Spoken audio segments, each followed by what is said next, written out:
A number of West End community groups also got together to host a holiday dinner today.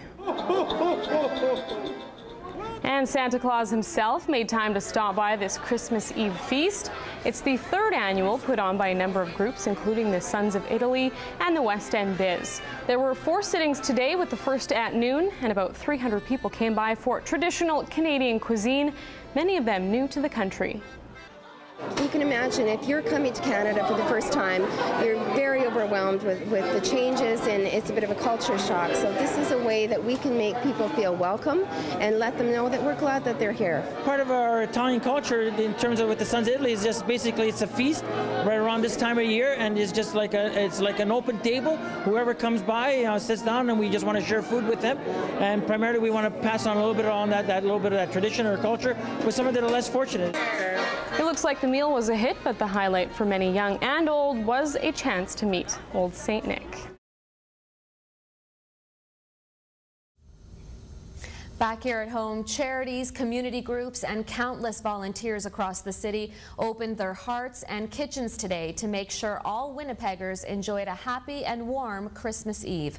Global's Jeff Keel has the story. It's a chance for residents of Winnipeg's West End and new Canadians settling in to have a hot meal for Christmas. Community groups, including the West End Biz and the Sons of Italy, helped provide 300 turkey and pasta dinners at XQ's Cafe on Sargent Avenue. It's a very festive event, and there's no strings attached. There's no religious aspect or anything, and it's like we have a family of 300. Amy Yanzong says her 75-year-old parents, experiencing their first Canadian Christmas, came to the event because it reminds them of home.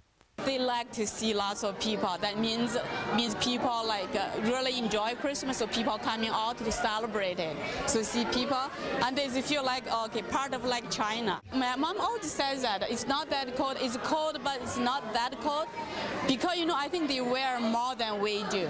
But for those who have never experienced these frigid temperatures, there were gift bags for dessert. Part of what we put in the gift bags for people are scarves and hats and toques and mitts and socks, warm socks, and we also give out blankets as well to try and get them acclimatized to our Canadian climate.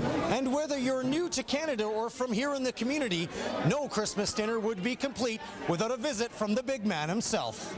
It just proves to you that it doesn't matter where you come from or what nationality you are, but the kids' faces, they just light up. We get some fantastic pictures with Santa Claus.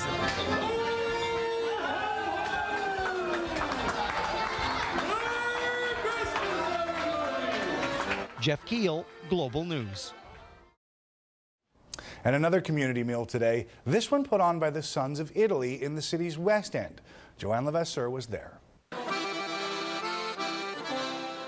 The roots of Winnipeg's Italian community run deep in this part of town. This is where many Italian immigrants first started their families in Canada. Today, a feast for everyone who now calls the West End home. How are you? For the organizers, it's about honoring their father's past, but it's also about teaching something to their children. There's a lot of youth that are involved, and it's about all our members and children that just to kind of get involved and just to say, hey, it's about, so this way we're teaching them, this is what charity is about. Help out. And it appears the kids are quick learners. I think it's important that everyone has a nice Christmas because it's just an important holiday. Definitely one of the things just to keep back the meaning of Christmas into Christmas, you know what I mean? Like the whole, give back to the community instead of, sitting at home and texting and playing video games. I chose to do this because it's more important to me. And this event does mean a lot to people. It feels great. I don't usually go anywhere like these places. I do just stay home and celebrate our Christmas at our place. Vanessa Antoine came for the food and something else. She moved here from Calgary last year. I really don't know very many people in this community, so I really like coming to events like this because it gets to know people. More than 300 people enjoyed the event, including all the volunteers. Joanne Levasseur, CBC News, Winnipeg.